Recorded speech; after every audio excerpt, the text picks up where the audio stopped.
Shalom, Kahalo Yahweh Shemel Shabbat Shemakah Kodash. Double honor to the elder apostles of GMS, including the elders that came before them, who taught us his truth. Shalom and salutations to all the brothers who are pushing the word of truth and sincerity. The hopeful elect tabernacle of David. Brother Yahshua back with a World War III Daily update. Welcome. All right, and here's a question. Why did Japan bomb Pearl Harbor? Let's watch. Probably a commercial first. Let me see.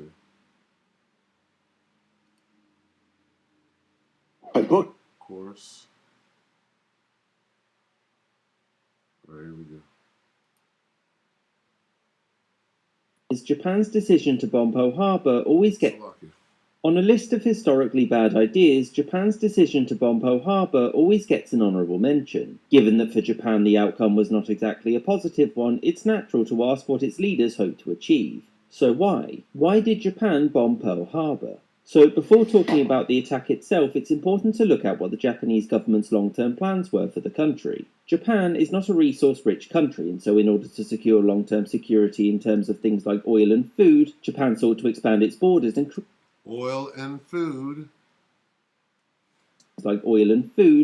sought to expand its borders and create what was known as the Greater East Asia Co-Prosperity Sphere, an empire which would see Japan as the hegemon of Asia and the Pacific. By 1939, Japan had already achieved some of its expansion and was in control of Manchuria, as well as waging war against China for more territory. With respect to further expansion, the Japanese government had two options. The first was the Northern Plan, favoured by the Japanese army. This argued for the invasion of the USSR via Manchuria in order to secure the land and resources of Siberia whilst also grabbing Mongolia and much of China. The idea was that communism was the biggest threat to Japan and that the Western powers would do little to nothing in the defence of the USSR. Plan number 2 was the Southern Plan favoured by the Navy. This would see Japan strike southwards and take the American and European colonies in Southeast Asia, notably Indonesia, to secure their abundant resources. This would inevitably lead to confrontation with the world's imperial powers and as such was seen as the much riskier option, but to the Navy, the US was Japan's biggest threat. So when border skirmishes broke out with the USSR, the Japanese army didn't perform all too well, and as a result the Japanese government saw the army as incapable of fulfilling the Northern Plan.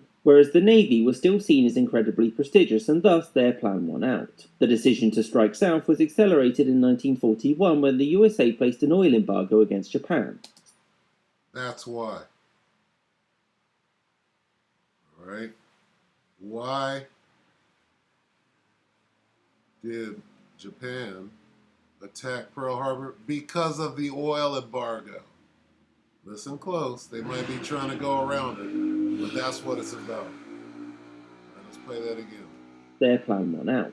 The decision to strike south was accelerated in 1941 when the USA placed an oil embargo against Japan, something that the Americans said would only end if Japan abandoned its war with China and its gains in Indochina. Surely Japan's southern ambitions could be fulfilled without dragging the US into war, right? Well, no. Whilst the US public was against intervention, Roosevelt made it clear that much of the region was under US protection. So why attack Pearl Harbor, especially given the size of America's navy and its unmatched industrial base? Well, to be clear, the Japanese did not believe that they could win a long drawn-out war against the United States. And so the Japanese government decided that since war with the US was inevitable, that victory needed to be won with a single decisive strike which would cripple the US Navy. The idea was that with the US Navy crippled, it would allow time for South Asia to be conquered, and such events would then knock American confidence so badly that its people would sue for peace. Not everybody in the Japanese government thought that this was a good idea though, and many made clear that they would lose any war, long or short, with the United States. They did it anyway, and we all know what happened.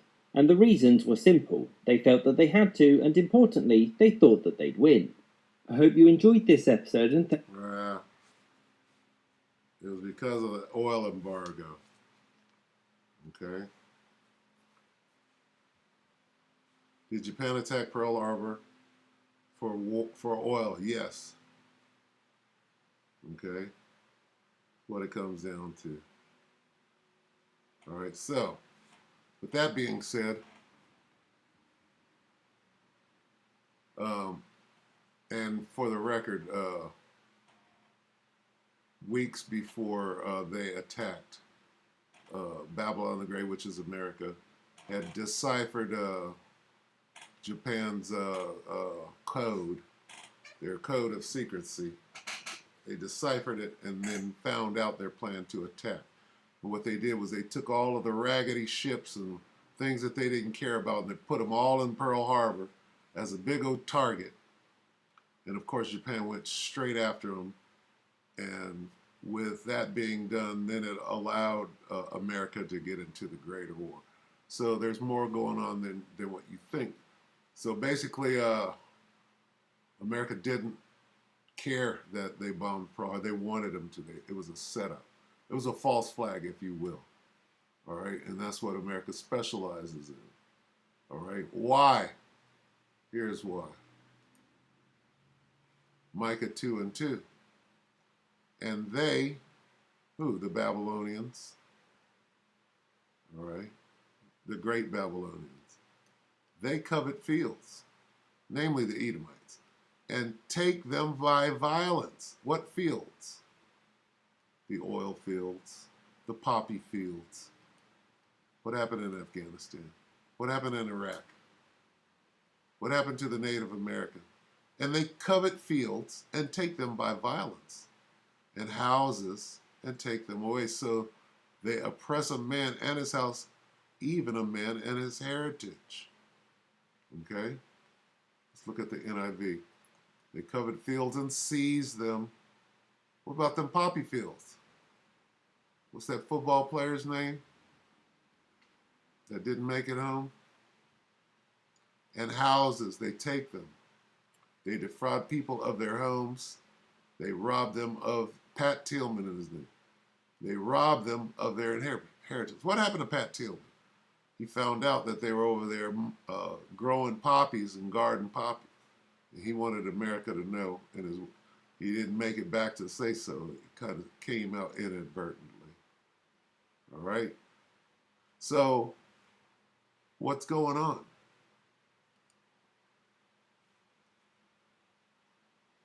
What's going on is the petrodollar, right? How did the petrodollar become? When and how did the petrodollar become the petrodollar? Right around World War II. Okay? That's how America got rich.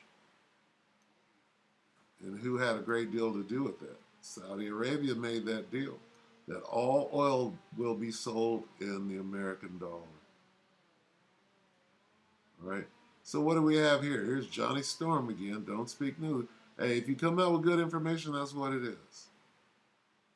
Urgent. BRICS, which is Brazil, Russia, India, China, and South Africa.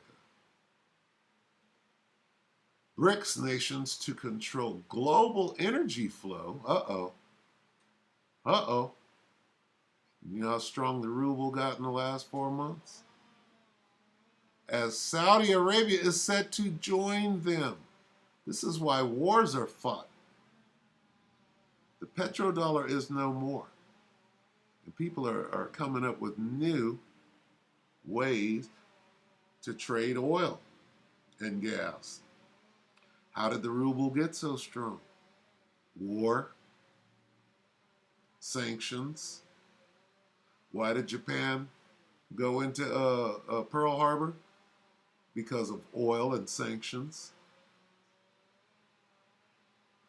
This is why wars are fought. Okay? Why did America, Babylon the Great, not go into Saudi Arabia? Weren't the terrorists on the airplanes at 9/11, weren't they from Saudi Arabia? Well, they already had a deal with Saudi Arabia. They didn't have to go steal their oil. They already infiltrated and got the petrodollar going. Okay, in 01. They still had that thing going. So why did they go to Iraq? Who flew the planes in it? Did Saddam fly, or any of Saddam's boys fly a plane into the World Trade? No. They coveted them fields. What field? Them oil fields down there in Iraq. Okay? So this is a game changer right here. This is why wars are started and fought, because of things like this. World War II is an example of that. Let's watch a little bit of this. You know, you have to wonder, would the Dow be having a big rally, and would the dollar still be up against most currencies like it is today if they knew what was coming? Because right now they're having a big rally and they're saying, oh, buy the dip here on Wall Street, right? Excuse me, guys, gotta shut the phone back off here. I seem to forget to do that before I begin because people always text me as I start my videos. But there it is. Dow extends Friday rally to 500 points in the final hour to cap this comeback week. Well, if they knew it was coming, it probably wouldn't be a rally. As now BRICS is going to control the global energy flow, the BRICS nations, as the U.S. is losing Saudi Arabia and Argentina. And in exchange for Argentina joining BRICS, they're going to give the Falklands back to Argentina, take it from the UK. So here we go, guys. According to a report, a serious issue has arisen with Riyadh for the West. Russia and especially China have reportedly promised Argentina arms to occupy the Falkland Islands at some point and to control the passage between Greenland, Iceland, and Great Britain. The region also has oil reserves of 8 billion barrels. So you can imagine that's why Great Britain wanted to stay in the region. 8 billion barrels of oil is a lot of oil. Now, they will control, the BRICS nations, that is, will control the global flow of energy, and they'll have their own currency to do it. In other words, the petrodollar will definitely be gone at this point. The petrodollar will currently be gone. Okay, well, we don't need any more than that. If you want to watch the rest of this, again, this is why wars are fought. People are choosing sides in World War III. That's what's going on here. All right.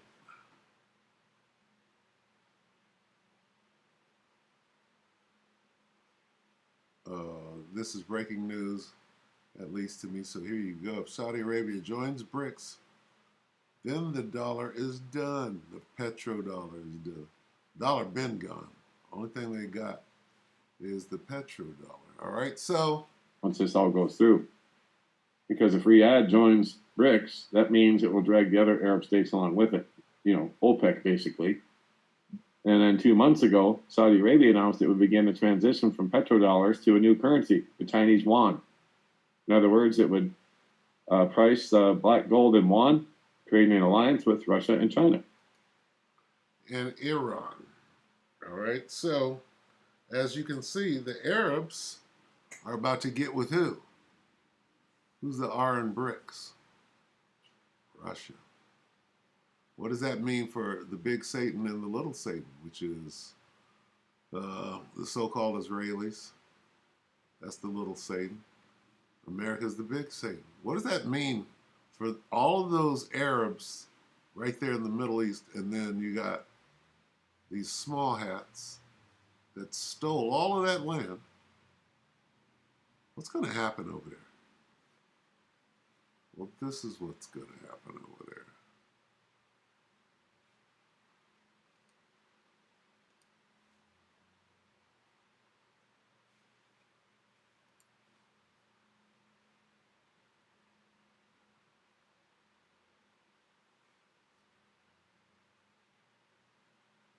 It's all in the scripture.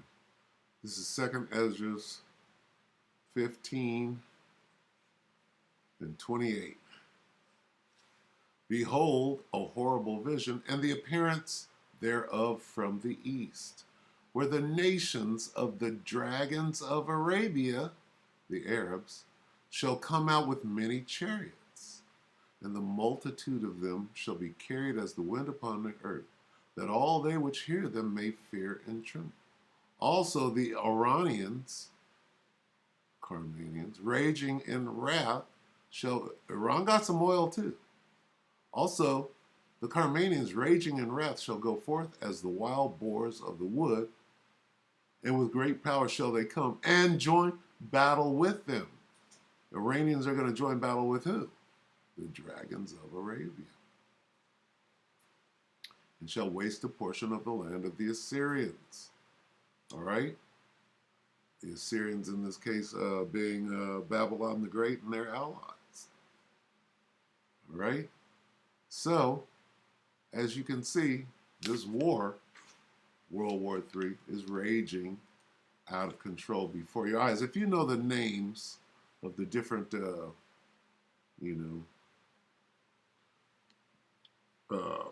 players involved, when I say Babylon, I don't mean ancient Iraq. I mean Babylon the Great, which is the United States of America, which is also the Assyria.